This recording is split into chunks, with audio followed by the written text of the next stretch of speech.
नमस्कार, मैं सुरेंद्र सोरेन और आप देख रहे हैं ट्राइब टीवी और ट्राइब टीवी के इस द सोरेन शो में आप सभी का स्वागत है। हमारे साथ आज एक बड़े ही खास मेहमान है। झारखंड में इनका आना जाना रहता है, लेकिन पूरे देश की राजनीति करते हैं। जी हाँ, अतुल अंजान जो सीपीआई के नेशनल सेक्रेटरी हैं और आज हमारे साथ इस मुलाकात में, इस द सोरेन शो में खास मेहमान है। उनसे बहुत सारी बातें और खासकर उनके पार्टी के विचार और उनके निजी विचार से भी हम अवगत हो गए। अतुल अंजान जी का एक छोटा सा परिचय है कि बिहार के बांका जिला से आते हैं और लखनऊ उत्तर प्रदेश में रहते हैं। दिल्ली में ज़्यादा इनका वक्त गुजरता है, लेकिन इनकी पृष्ठभूमि भी क्रांतिकारी रही है। इनके परिवार से, इनके घर से, इनके पिता देश की आज़ादी में, देश के लिए स्वतंत्रता आंदोलन में इनके घर की, इनके परिवार की, इनके पिता की बड़ी अहम भूमिका रही है। आज हमारे साथ हैं तो उनसे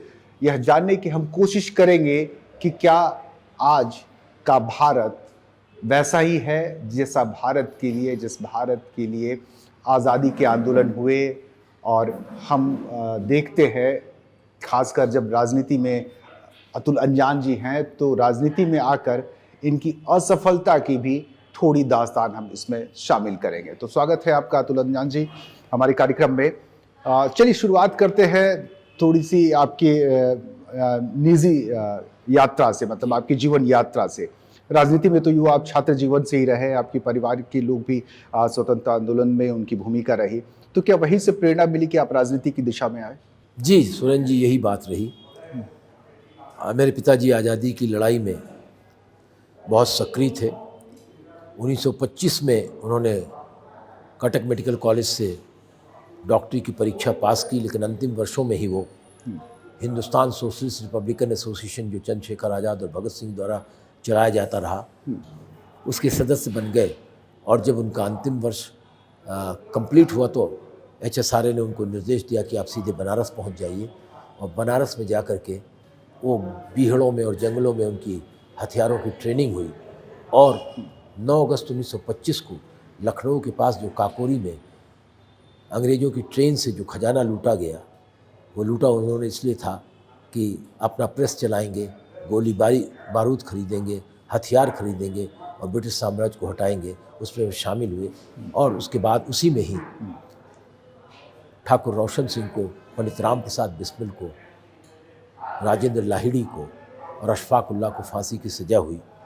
और 25 से 30 लोग ऐसे थे जिनको 20 साल की सज़ा, 15 साल की सज़ा, 10 साल की सज़ा, आजन्म कारावास हुआ। मेरे पिताजी को भी आजन्म कारावास हुआ और वो जेल में बंद हो गए। गिरफ्तार हुए, भागते रहे, फिर जेल से भी भागे। और उसके बाद 1948 में वह जेल से बाहर निकले। फिर शादी हुई उनकी, एक राज परिवार से उनकी शादी हो गई। ट्रेन में चल रहे थे तो उसी में संबंध हो गया हमारे नाना जी से और उनकी शादी हो गई उनकी। और उसके बाद फिर लखनऊ में ही प्रैक्टिस करने लगे और बड़ी रोरिंग प्रैक्टिस थी उनकी मेडिकल की जी। लेकिन उसके बाद भी वो ट्रेड यूनियन वगैरह में रहे शामिल। और इस प्रकार से मेरा पूरा परिवार जो है, करीब 18 साल तक मेरे पिताजी आज़ादी की लड़ाई में ही कूदते रहे। मुझे इस बात का सौभाग्य प्राप्त है कि भगत सिंह और बटुकेश्वर दत्त ने पार्लियामेंट में बम फेंका था, ब्रिटिश पार्लियामेंट में जी। और चूँकि बटुकेश्वर दत्त जी को बहुत सारी शारीरिक समस्याएं थीं, तो आज़ादी के बाद वो हमारे पिताजी के बहुत नज़दीकी दोस्त थे। तो वो आते थे लखनऊ में, हमारे घर पर रहते थे। मुझे उनके कंधों पर बटुकेश्वर दत्त के खेलने का अवसर मिला। उसके अलावा कितने नाम गिनाऊँ मैं, जो भारतीय राष्ट्रीय आज़ादी की लड़ाई के क्रांतिकारी आंदोलन की परंपरा के मनमथ नाथ गुप्त से लेकर के सदाशिवराव मलगारपुरकर और प्रेम किशन खन्ना से लेकर शकींद्र नाथ बख्शी तक, और कौन कौन से सारे लोग जिन्होंने आजन्म जीवन, राजकुमार सिन्हा से लेकर वो तमाम लोग वो हमारे घर पर आते थे। एम.एन. रॉय जैसे कम्युनिस्ट क्रांतिकारियों से हमारे पिताजी का संबंध था। नेहरू जी के साथ भी हमारे पिताजी का संबंध रहा और फिर वैचारिक मतभेद हो गया। और बड़े दोस्त थे हमारे पिताजी इंदिरा गांधी के पति फिरोज़ गांधी के, और लखनऊ में कॉफ़ी हाउस में एक साथ वो बैठते थे। अलग टेबल रहती थी, देश विदेश की। नेशनल हेराल्ड पर बहुत कुछ लिखते पढ़ते रहते थे। बाद में वो एम एन रॉय के साथ चले गए और एम एन रॉय ने जो आज़ादी की लड़ाई के एक बहुत बड़े लड़ाकू थे, एक कम्युनिस्ट समूह भी उन्होंने रूस में बनाया था 1920 में, तो उसके वो सदस्य थे एम एन रॉय। तो एम एन रॉय ने बाद में radical democratic party, M N Roy को कम्युनिस्ट इंटरनेशनल में चीन भेजा था, माओ से तुंग के राजनीतिक गुरु वही थे, और बाद में उन्होंने भारत में आकर के अपनी पार्टी बनाई, all India radical democratic party, और रेडिकल ह्यूमनिज़्म का प्रचार किया। तो हमारे पिताजी उसके ऑल इंडिया के जनरल सेक्रेटरी रहे और रेडिकल ह्यूमनिस्ट विचारधारा की जो पत्रिका थी उसके भी संपादक रहे। तो ये परिवार में रहा। तो 7 साल की उम्र तक, 5 साल की उम्र तक मैं बांका में ही रहा। उसके बाद फिर लखनऊ आ गया, मेरी पढ़ाई लिखाई वहीं शुरू हुई जी। और फिर मैं वहाँ नेशनल कॉलेज छात्र संघ का अध्यक्ष हुआ।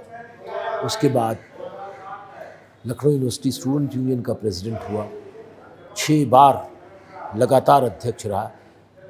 आज़ाद हिंदुस्तान में लगातार कोई वर्ष 6 वर्ष तक अध्यक्ष नहीं रहा होगा, और 1.5 लाख लड़के लड़कियों का मैं प्रतिनिधित्व करता था, जहाँ मेडिकल के भी स्टूडेंट थे, बिजनेस के भी स्टूडेंट थे, आयुर्वेद के भी स्टूडेंट थे, फिलॉसफी के भी स्टूडेंट थे, लॉ के भी स्टूडेंट थे। कहा जाता है लखनऊ में, लखनऊ यूनिवर्सिटी में, लखनऊ का मेंबर पार्लियामेंट बनना आसान है, स्टूडेंट यूनियन का प्रेसिडेंट बनना बड़ा मुश्किल काम है। अपने विद्यार्थी जीवन में बहुत आंदोलन किए, बड़े बड़े नारे लगाए,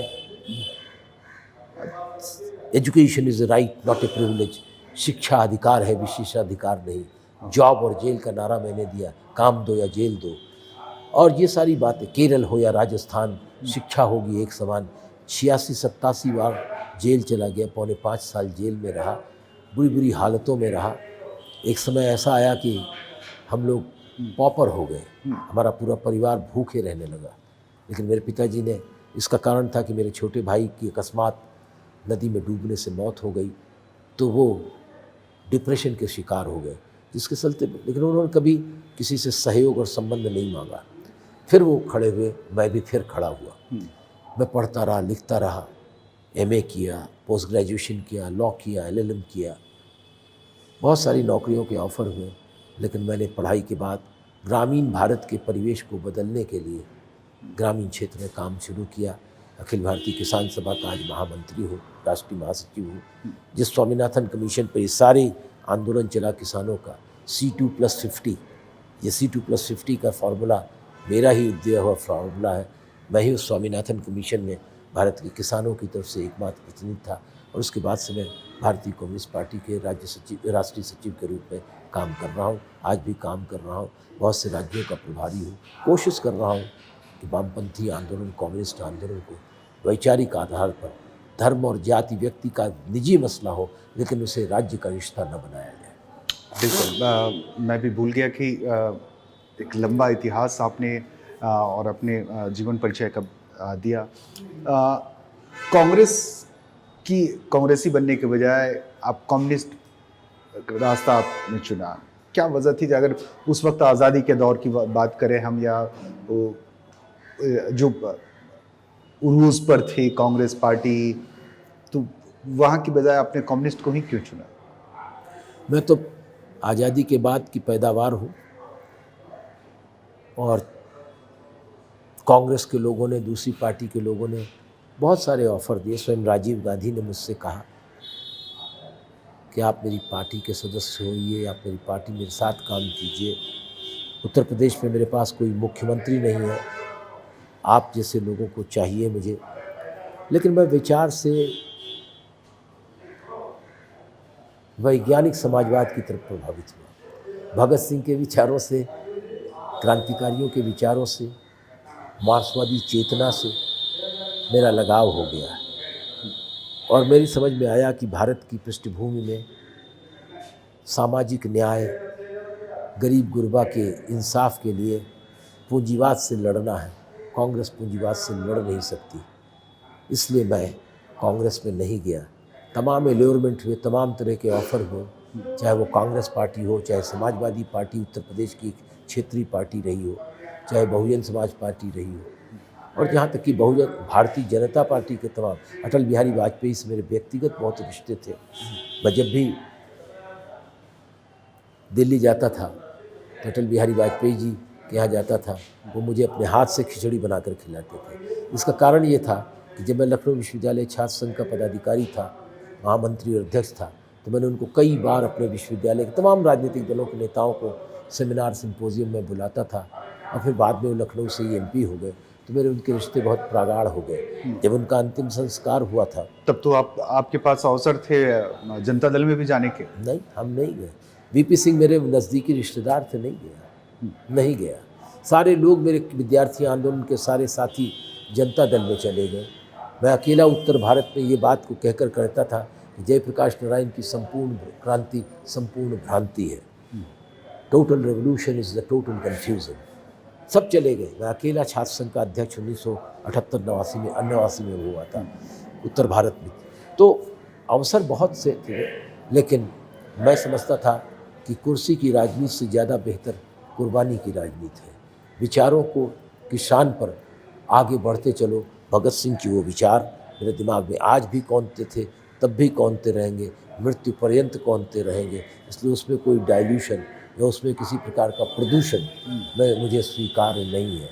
मैं कई बार संसद में जाने की कोशिश की, चुनाव लड़ा 4 बार, पराजित हुआ, जाति और धर्म के ठेकेदारों के हाथों प्रभावित हुआ। मैं वही कह रहा हूँ कि राजनीति में भी आपको असफलता मिली और जो आंदोलन रहे आप लोगों के, जिस आंदोलन को आप लोगों ने सींचा, वो भी मुझे लगता है कि बहुत कामयाबी का जामा उसे नहीं पहनाया जा सकता। एक छोटा सा ब्रेक ले लेते हैं, ब्रेक के बाद आते हैं तो उस पर बात आगे करते हैं।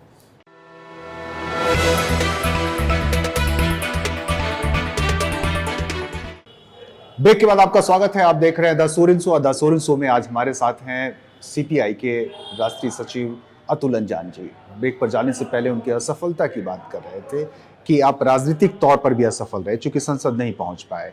आंदोलन की क्या दशा है वो भी आप देख रहे हैं कि आज भी मुझे लगता है कि आप जब शुरुआती दिनों में, जब छात्र आंदोलन के बाद जब सामाजिक जीवन में आए होंगे, तब से लेकर के अब भी वही आंदोलन की दशा है। तो बदला क्या आखिर? मैं अपने को आपकी बात को काटता हूं कि आप असफल रहे राजनीति में, असंभव बात कर रहे हैं। आज देश के 50 कुख्यात राजनीतिज्ञों में गिनती होती तो मेरी गिनती होती। और क्या राजनीति का अर्थ संसद और विधानसभा पहुंचना ही है? डॉक्टर लोहिया तो 13 बार चुनाव हार गए, तो क्या हो गया उससे? आदमी विचार से जाना जाता है, आदमी अपने कर्म से जाना जाता है, अपने संघर्षों से जाना जाता है, अपनी विचारधारा से जाना। मैं उस विचारधारा पे चल रहा हूँ, परवाह नहीं, गर्चे जमाना खिलाफ हो, रास्ता वो चलेंगे जो सीधा और साफ हो। क्या फ़र्क पड़ता है? हाँ, इतना ज़रूर चाहता हूँ चुनाव लड़ करके कि जो बात सड़क पर करता हूँ, जो सोरेन जी से बात कर रहा हूँ, वो बात अगर मैं संसद में करूँ तो थोड़ा ज़्यादा प्रभावकारी हो सकता है। नीतियों को बदलने में शायद ज़्यादा प्रभाव हो सकता है। देखिए मेरा बहुत बारीक इसी समझ है इस बारे में कि आप जिन आंदोलन को जिंदा रखते हैं या जिन आंदोलन को लेकर खड़े होते हैं, अगर वो संसद तक या विधायिका तक अगर वो बात नहीं पहुंचती है या उस प्लेटफॉर्म पर अगर उसकी बात नहीं होती है, तो मुझे लगता है कि ये तो वही बात हो गई कि आपने 365 दिन कक्षा में आप हाजिर रहे लेकिन एग्जाम में फेल हो गए। तो हम उसे क्या अच्छे विद्यार्थी मान लें या फिर हम सफल विद्यार्थी माने? बहुत मौजूद सवाल किया है, लेकिन मैं इसको उल्टी तरह से देखता हूँ। उल्टी तरफ से देखता हूँ। HSRA के सारे लोग मुट्ठी भर लोग थे, हिंदुस्तान सोशलिस्ट रिपब्लिकन एसोसिएशन के। जो चिराग उन्होंने जलाया वो मशाल बनकर आज भी देश के अंदर 70 साल की आज़ादी के बाद भी चल रहे हैं। वो संसद के लिए नहीं आए थे, वो राजनीति में अपने हैसियत बनाने के लिए नहीं आए थे। पर वो आज़ादी के पहले की बात है। आज़ादी के बाद भी ऐसे तमाम जमाने हुए ना, बहुत जिन्होंने हमारी पार्टी भारतीय कम्युनिस्ट पार्टी आज़ादी के बाद नेहरू को टक्कर देते हुए देश की सबसे बड़ी पार्टी विपक्ष की बनकर आई।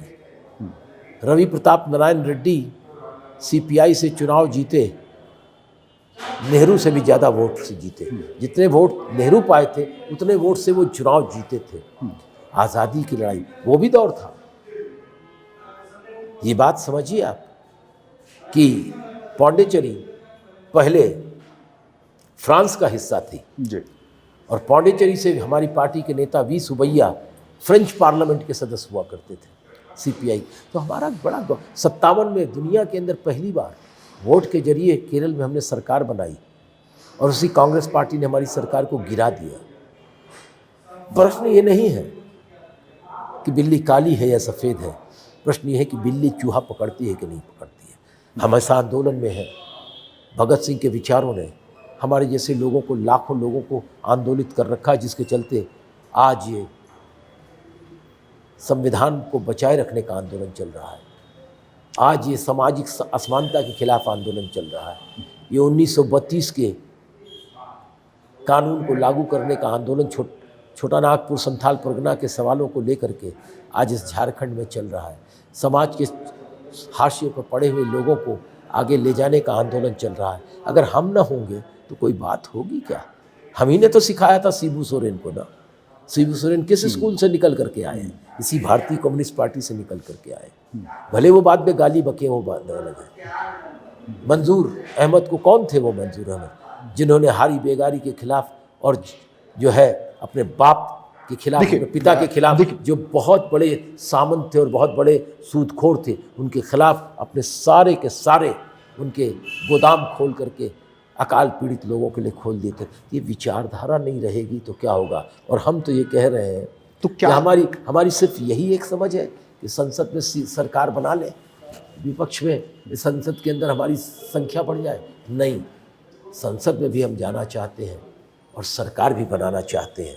और विचारों का अगर विचार नहीं रहेंगे तो जनता दल हो जाएंगे। इस दिल के टुकड़े हुए हजार, कोई इधर गिरा कोई उधर गिरा। तो जनता भी अब इधर गिरा उधर गिरा हो गए हैं। हम बांधने की कोशिश कर रहे हैं। अगर हम नहीं रहेंगे तो और ख़राब स्थिति हो जाएगी। हम विचारों को बांधने की कोशिश कर रहे हैं। इसीलिए हम कह रहे हैं कि वामपंथी शक्तियों को एक करें। हम मदर पार्टी हैं, भारतीय communist party, mother party for the communist and radical democratic movement. Bharat के अंदर परिवर्तन की, सामाजिक आकांक्षाओं की पार्टी की माँ है। बड़ा ही खूबसूरत इतिहास रहा है पार्टी का, बट वर्तमान उसका वैसा क्यों नहीं संवर पाया? अब वर्तमान नहीं समझ पाया। बड़ा अच्छा आंदोलन था डॉक्टर अंबेडकर का, क्या संभाल पाए वो? लोग बहुत बात करते हैं। पार्लियामेंट भी नहीं पहुंच पाए थे। कम्युनिस्ट पार्टी ने उनको पार्लियामेंट भेजा था, ये बहुतों को नहीं मालूम है जी। कम्युनिस्ट पार्टी ने उनको पार्लियामेंट भेजा था। वो अशोक मेहता से हार गए थे मुंबई में, तब हमने उनको समर्थन दे करके भेजा था।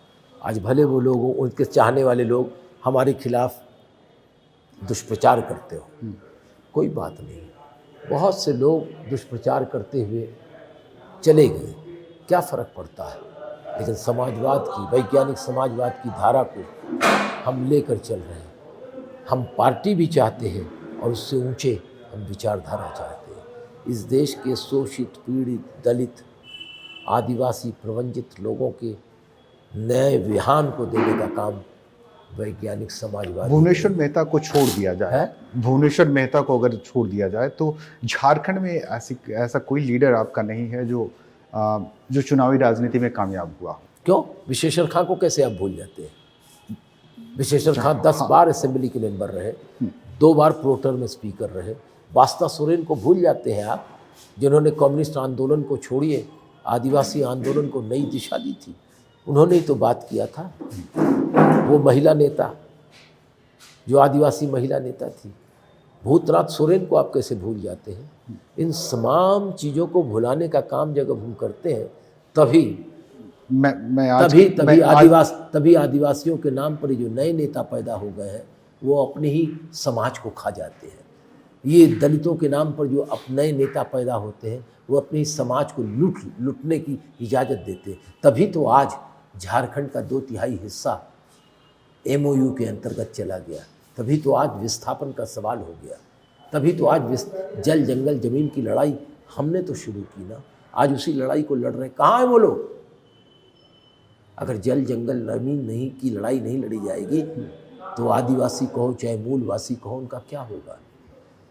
इसलिए गंभीरता से आप जैसे लोगों को इतिहास समझने की ज़रूरत है और समझाने की ज़रूरत है लोगों को। नहीं तो ये क्या होगा, ये दिल्ली में पेट प्यारा होएंगे, ये कुछ सरकारी नौकरी पा जाएंगे, कुछ रिजर्वेशन के तहत पा जाएंगे, अपने कल्चर को खो जाएंगे, या कोई विदेशी कंपनियां या विदेशी मशीनरी आके इनके धर्म का परिवर्तन करा करके और इनको कुछ पैसों के ऊपर इनकी ज़मीन पर कब्जा कर लेंगे, इनके आचार विचार संस्कार और परंपराओं को तोड़ डालेंगे। क्या लगता है वाम एकजुटता, इसकी परिकल्पना की जा सकती है क्या?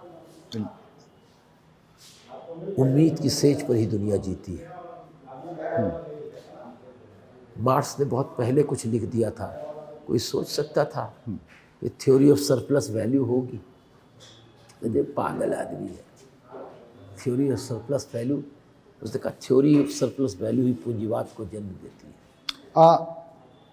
आपके समकालीन या आपके समकक्ष भी हम कह ले उन्हें, दो बड़े नेता लगातार झारखंड आते हैं और झारखंड में वो सक्रिय भी हैं, दीपांकर भट्टाचार्य जी और वृंदा कारात, CPIML और CPM, और एक आप मुझे नज़र आते हैं। झारखंड में क्या संभावना देख रहे हैं? झारखंड के अंदर जब हम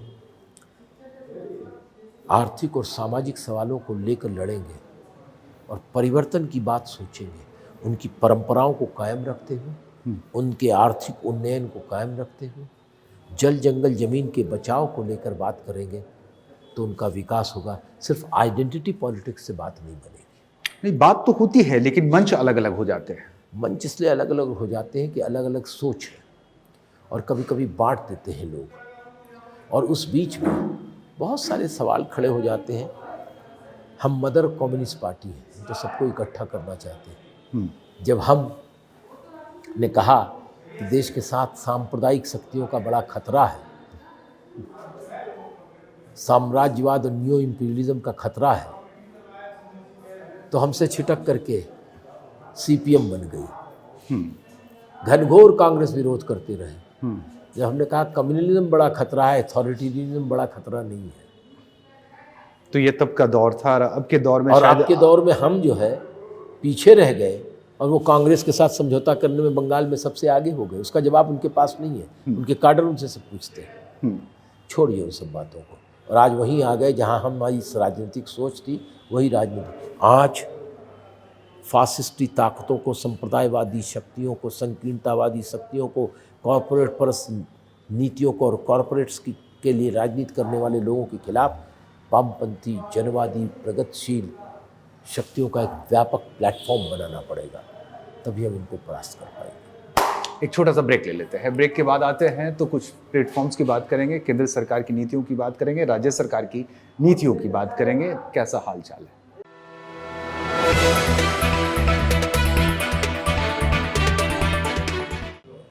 ब्रेक के बाद आपका स्वागत है। आप देख रहे हैं the Soren show. The Soren show में आज हमारे साथ वाम दल के बड़े नेता CPI के राष्ट्रीय सचिव अतुल अंजान जी हैं। कुछ राजनीतिक और गैर राजनीतिक बातें हो रही थी, विचारधारा की बातें हो रही थी, तो अब सीधे राजनीति पर आते हैं। केंद्र में BJP NDA की सरकार है, झारखंड में UPA की झारखंड मुक्ति मोर्चा की सरकार है। इन दोनों सरकारों में क्या समानताएं और क्या असमानताएं नजर आती है आपको? केंद्र की सरकार कॉरपोरेट पर सरकार है, कॉरपोरेट के द्वारा सरकार है, कॉरपोरेट के लिए सरकार है। हमारी आपकी जेब में पैसा नहीं आ रहा है, लेकिन अडानी नंबर 3 से नंबर 4 से नंबर 5 से 4, 5, 3, 2, 1 पर पहुंच गए। छलांग लगा। अंबानी का भी है। कहाँ से आया? कोई कारखाना स्थापित किया क्या उन्होंने? कोई नए औद्योगिक यूनिट बनाए? नहीं। भारत सरकार की, हमारे आपकी पैसों से 70 साल में जो सार्वजनिक पैसा था, सार्वजनिक उपक्रम से उनको खरीद लिया। सारे एयरपोर्ट ले लिए, 7-8 एयरपोर्ट, सारे बंदरगाह तो देश के सब उनके पास चले गए। रेलवे का ही एक हिस्सा कॉन्कॉर्ड उन्होंने ले लिया। तो वैल्यूएशन है ना उसकी, तो बढ़ते जा रहे। तो वो, और उसके लिए एक उनकी साझेदारी की सरकार है नरेंद्र मोदी की। 5 साल में इतना बड़ा विस्तार, किसी औद्योगिक घराने का हुआ। टाटा को भी बढ़ने में कितने साल लगे। अब राज्य सरकार पर, ये दोनों में नहीं, समानता मैं और आगे बढ़ा रहा हूँ। जी। वो केंद्र की सरकार किस बात पर है? विकास के नाम पर कोई सरकार नहीं है। विकास के नाम पर कॉरपोरेट घरानों और विदेशी कंपनियों को ला ला करके आप अपनी कहानी लिखवा रहे हैं और बांट रहे हैं लोगों को, समाज को धर्म और जात के नाम पर। शमशान और कब्रिस्तान, हिंदू और मुसलमान, भारत और पाकिस्तान, यही तो है उनकी राजनीति का ध्येय। इसलिए राज्य सरकार को अगर हम देखें तो कम से कम ये शमशान और कब्रिस्तान नहीं कर रही है। राज्य सरकार को देखें तो ये सांप्रदायिकता नहीं कर रही है। लेकिन क्या राज्य सरकार कॉरपोरेट के खिलाफ लड़ रही है?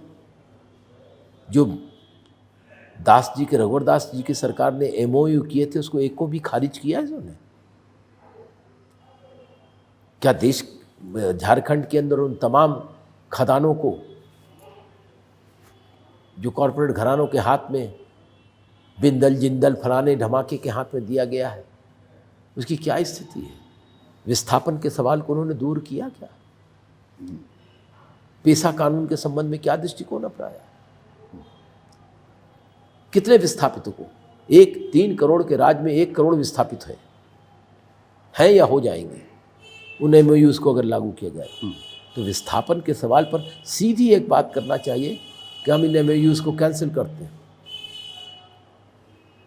ये जो ब्लैक मार्केटिंग का दौर पूरा चल रहा है, ये जो अवैध खनन हो रहा है, खुद भी उनके रपेटे में आ गए। हाँ, खुद भी उन तक आंच पहुंच गई। अब आज तक पहुंच गई है। सुप्रीम कोर्ट से कुछ राहत ले आए हैं, लेकिन वो तो बात बंद नहीं होती ना। ये जो टैक्सेशन है,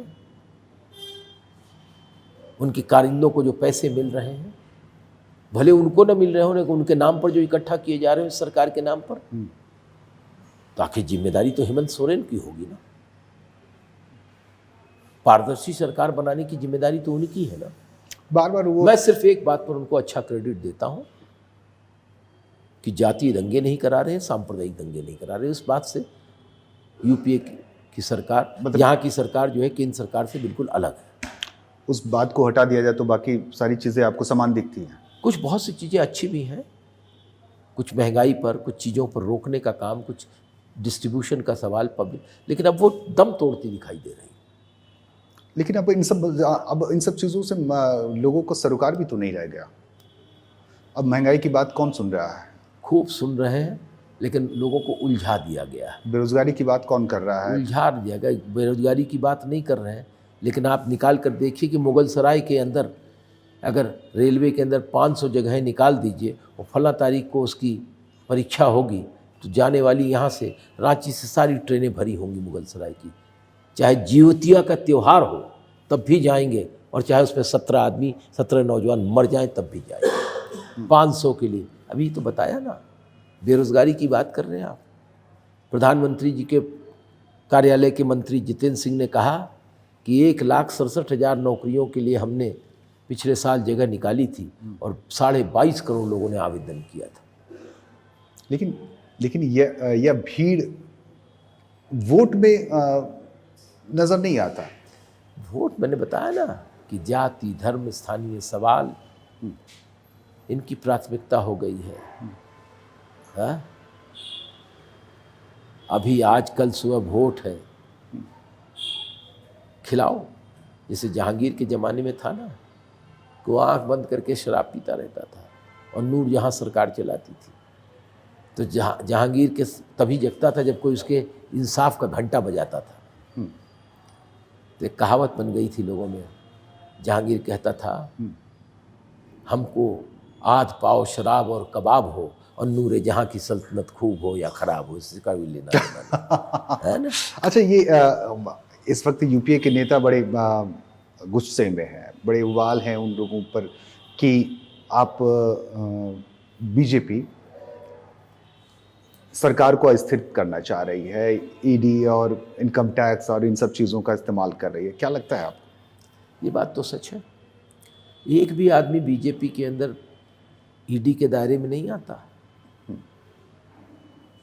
कहा जाता था कि बीजेपी पैसे वालों की पार्टी है। आज तक एक भी पैसे वालों के यहाँ कोई भी ईडी सीबीआई का छापा नहीं पड़ा। वो सब बिल्कुल बेदाग।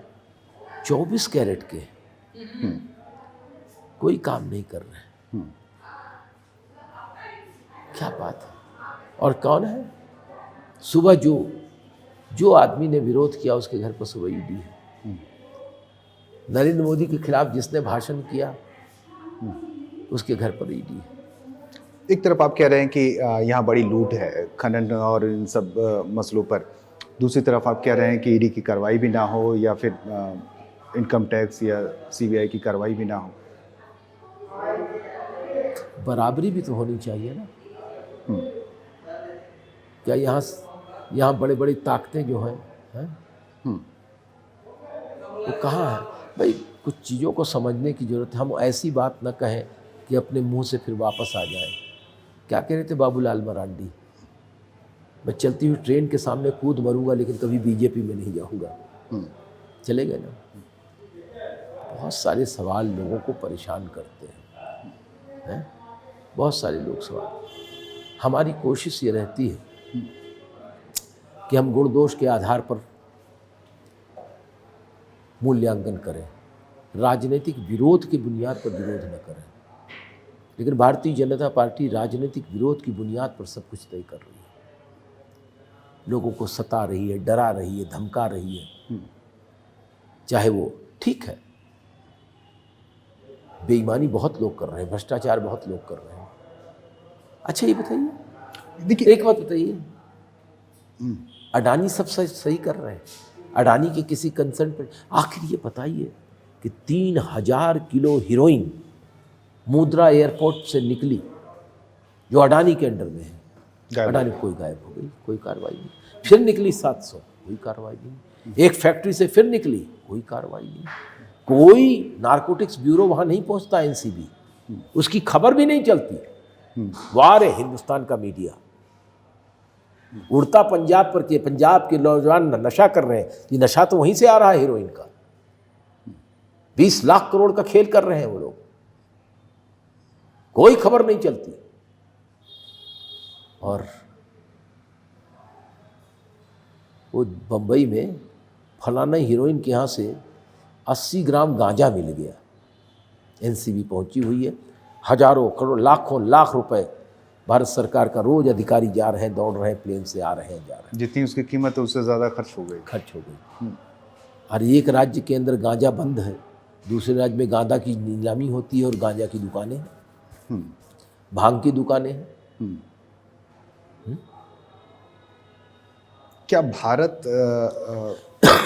ये इस वक्त ये जो असमानता आप कह रहे हैं कि अब शराब की ही देख लीजिए, झारखंड में बिक रहा है, बिहार में प्रतिबंधित है, क्या संजोग है और क्या परिस्थितियां हैं देख लीजिए आप। तो अब क्या करोगे? वो अरविंद केजरीवाल जो है वो कह रहा हम पंजाब को नशा मुक्त करेंगे, और वोट ले आए और जीत गए। और दिल्ली में उनकी सरकार है, उनकी शराब नीति है कि लाइनें लगी हुई हैं 3-3 किलोमीटर लंबी, एक बोतल शराब खरीदो, एक बोतल फ्री पाओ। ये जो पैराडॉक्सेस है, ये असमानताओं की वोट की राजनीति है। और इन सब के बीच के अंदर कोई क्रेडिबिलिटी नहीं है। चुनाव आयोग कुछ नहीं बोलता, सुप्रीम कोर्ट कुछ नहीं बोलता, मानवाधिकार आयोग कुछ नहीं बोलता। चलिए हम कुछ बोल लेते हैं, हम कुछ बात कर लेते हैं। एक छोटा सा और ब्रेक के लिए रुकते हैं। ब्रेक के बाद जब हम आएंगे तो झारखंड की राजनीति पर ही केंद्रित करेंगे और झारखंड के मुद्दों पर ज़्यादा से ज़्यादा हम चर्चा करेंगे।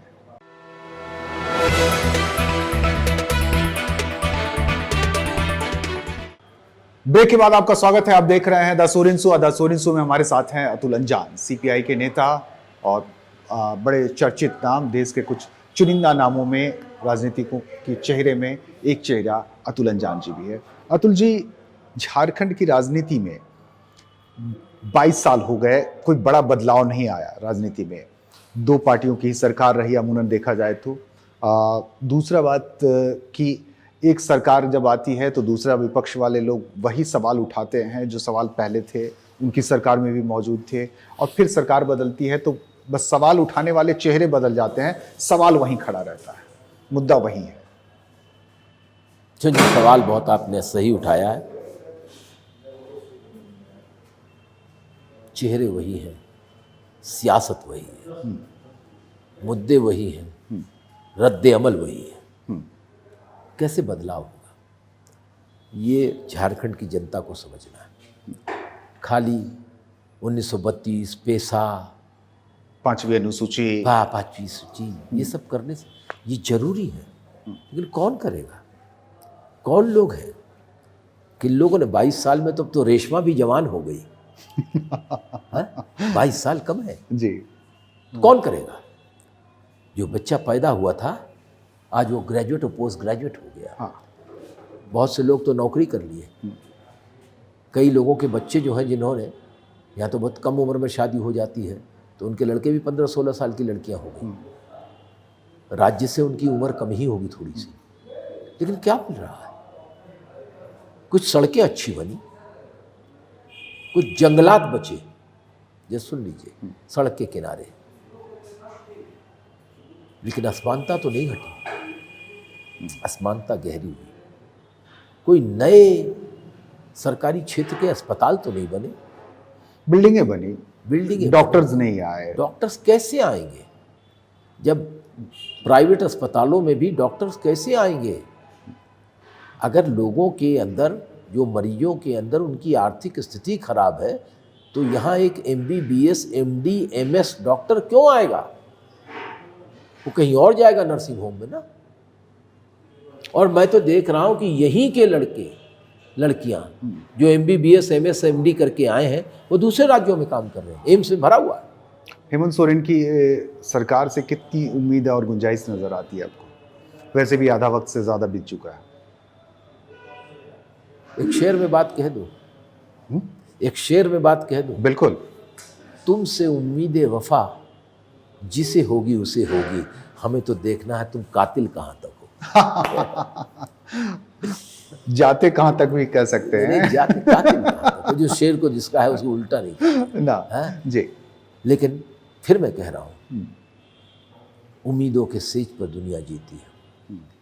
बदलना समाज की जरूरत है, और बदलते हुए समाज के लिए, समाज की बेहतरी के लिए, तरक्की के लिए, प्रगतिशील धारा की तरफ जिन लोगों का हम समर्थन लेकर चुनते हैं, जिनकी दयनीय स्थिति का व्याख्यान करके हम MLA MP बनते हैं, उनके प्रति अगर जरा भी जवाबदेह होंगे तो हम ईमानदारी से काम करेंगे। उतना भी खाओ जितना दाल में नमक होता है, नमक में दाल मिलाने की कोशिश मत करो। ठीक है, बहुत है। अब क्या आपको मैं बताऊं इस देश के अंदर क्या हो रहा है? आटा खरीदोगे तो 5% GST देना पड़ेगा। वहाँ से खरीद करके वो दुकानदार लाएगा और हमको और आपको परोसेगा, तो उस बने हुए रोटी पर भी 5% देगा। और हमने कहीं पराठा मांग लिया तो उस पर 18% की GST देगा। और तो और छोड़िए, सांसद निधि 5 करोड़ की, उसका भी GST 18% काट के आप रख लोगे। और उस संसद निधि के ऊपर पहली बार मैं आपसे बोल रहा हूँ, जब हम अपने क्षेत्र में सांसद महोदय स्कूल बनवाएंगे, सड़क बनवाएंगे, कुआं बनवाएंगे, किसी को कुछ मदद करेंगे सार्वजनिक कार्य पर, उस पर भी GST। और जो ठेकेदार अपना बिल बना के देगा उस पर भी GST। तो बचा क्या, GST नहीं हो गया? आपने कहा भी, आपके क्राइम में बयान पढ़ रहा था कि देश GST पर चल रहा है। GST पर चल रहा है। GST और income tax, excise, custom duty, इसी पर GST, और विदेशी कर्जे, इन 4 चीजों पर देश चल रहा है। इतना विदेशी कर्जा है, IMF का, वर्ल्ड बैंक का, एशियन डेवलपमेंट बैंक का, जापानीज फाउंडेशन का, इतना कर्जा कहीं बाकी छोड़ा अच्छा, नहीं। अर्थशास्त्रियों में थोड़ा मतभेद है ज़रूर। कुछ कह रहे हैं कि आर्थिक मंदी आएगी, कुछ कह रहे हैं कि नहीं आएगी। किसी ने कहा कि 2023 की शुरुआत में ही आर्थिक मंदी शुरू हो जाएगी, वैश्विक मंदी रहेगी। आपकी क्या राय है, आपका क्या आकलन है? मैं कोई त्रिकालदर्शी तो हूँ नहीं, थोड़ी बहुत। और न मैं कीनोमेंसी के हिसाब से फैसला करता हूँ, लेकिन जिस तरीके की अमेरिकन साम्राज्यवाद की नीति और रूस यूक्रेन की युद्ध हो रहा है, जिस तरह से दुनिया में 8 वॉर पॉइंट्स बन गए हैं, south Korea, north Korea, Taiwan, China, अगर ये लड़ाई होती है तो अमेरिका का ही फायदा होगा ना। हथियार तो उसी के सबसे ज़्यादा बिकेंगे। और यूरोप जो कल तक ऐंठ के खड़ा हुआ था अमेरिका के खिलाफ, आज उसके तो हौसले पस्त हो गए इस रूस और यूक्रेन में। तो परिस्थितियाँ बदलेंगी, बहुत कुछ होता है, लेकिन ऐसा कुछ नहीं है। अगर हमारी अर्थव्यवस्था मजबूत हो, दुनिया में 2007-8 में कितनी वैश्विक मंदी थी, लेकिन हमारा पब्लिक सेक्टर, सार्वजनिक क्षेत्र मजबूत था, इसलिए हमारी अर्थव्यवस्था पर 0% इफेक्ट पड़ा। आज हमारी अर्थव्यवस्था एक डगमगाते, झिलमिलाते आधार पर खड़ी है। अगर वैश्विक मंदी आएगी तो हम लुढ़क जाएंगे। हम लुढ़के हुए हैं, लेकिन धर्म की आड़ में हम चमके हुए हैं। हाँ, हमारी घंटियां बज रही है, घंटियां। बताइए, प्रदूषण के खिलाफ लड़ रहे हो, हम देव दीपावली के खिलाफ नहीं है। लेकिन अयोध्या में आप 21 लाख दिए तेल से जला रहे हो, हैं? तो दिए का तेल से क्या प्रदूषण नहीं होता है? मैं तो सरजू के पास, लखनऊ से के आसपास बिल्कुल आता है, करीब है वो जो सारा रात तो जलता नहीं, हवा का एक झोंका या बंद भी हो जाता है। वो तेल रिस्क करके सरजू में, वो तेल पानी के सरजू में चलते हैं, तो वो तो बात चलेगी नहीं ना। है? वो आए थे मेरी मज़ार पर, है? वो आए थे मेरी मज़ार पर, फूल चढ़ा के चल दिए और दिए में जो तेल था सर में लगा के चल दिए। ये कैसे चलेगा? ये प्रदूषण भी होगा। चोर से कहो चोरी करो, सोआ से कहो जागते रहो। कुछ चीज़ें ठीक है, धार्मिक भावनाएं हैं, देव दीपावली है, रामलला के उसके ऊपर, अरे गिनीज बुक में हमारा अपना स्थान बनाने के लिए हम देश के प्रदूषण को बढ़ावा नहीं देंगे। राहुल गांधी जी भारत जोड़ो अभियान में निकले हुए हैं, क्या उम्मीदें नजर आ रही है?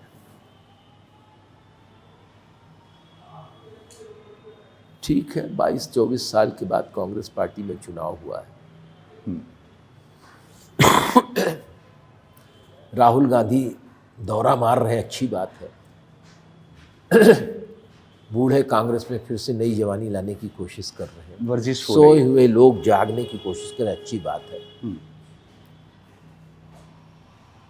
कांग्रेस का एक इतिहास रहा है, लेकिन सांप्रदायिक और कॉरपोरेट घरानों के साथ समझौता करके कांग्रेस नहीं रहेगी। कांग्रेस तब तक मजबूत नहीं हो सकती और आगे नहीं बढ़ सकती जब तक कांग्रेस ऐलानिया तौर पर जवाहरलाल नेहरू और इंदिरा गांधी की नीतियों पर नहीं चलती। अच्छी बात है, दौड़ना है। बहुत से लोगों ने नए जूते खरीद लिए हैं, दौड़ रहे हैं। बहुत से लोग फ़ोटो खिंचाने के लिए घूम रहे हैं। लेकिन एक बात है कि कांग्रेस के कार्यकर्ताओं में जोश है, लेकिन लोग ये नहीं पूछ रहे हैं कि गुजरात में क्यों नहीं दौड़े। लोग ये पूछ रहे हैं कि जहाँ सांप्रदायिकता के खिलाफ भारत जोड़ो की बात करें, जहाँ सांप्रदायिकता के खिलाफ एकदम 100% लड़ने वाली सरकार है केरल, वहाँ 18 दिन यात्रा करने का क्या मतलब है? ये मतलब को जवाब देना पड़ेगा। मैंने तमाम कांग्रेस के नेताओं से पूछा, लेकिन वो इस मामले में गोल हो जाते हैं। 2024 के लिए कुछ नए समीकरण भी बन रहे हैं। आप देख रहे हैं जैसे इधर लालू और नीतीश की मुलाकात हो गई, दोनों एक हो गए। अखिलेश को भी लाने की कोशिश हो रही है इस पैकेट में। एक नया समीकरण जो 24 के चुनाव को देखते हुए तैयार किया जा रहा है, क्या ये रेसिपी लोग एक्सेप्ट करेंगे? ये भारतीय कम्युनिस्ट पार्टी का ही विचार था, और इसलिए हमने बिहार में, मैं स्वयं पिछले 1 साल से लगातार नीतीश जी से,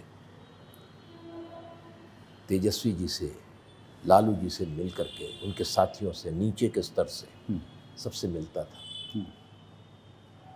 और बिहार के, पटना के अखबारों ने इस बात को बहुत बार लिखा है कि सीक्रेट मिशन पे फिर अतुल्यज्ञान पटना पहुँचे। और मैं मिलता था, मैं उसका प्रचार नहीं करता था।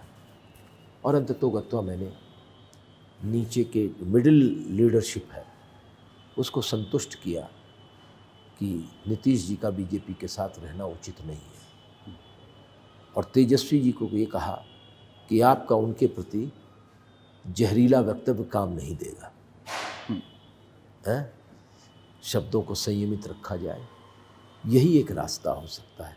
अंततोगत्वा हम सफल हुए और इसीलिए मैंने पूछा कि क्या ये अंततोगत्वा हम सफल हुए, और उसके मूल में एक कारण ये भी था कि राजद का और वामपंथी दलों का एक मोर्चा बना, एक अच्छी संख्या में हम लोग आए, उसका भी प्रभाव नीतीश जी पर पड़ा, बदली हुई परिस्थितियों का भी प्रभाव पड़ा।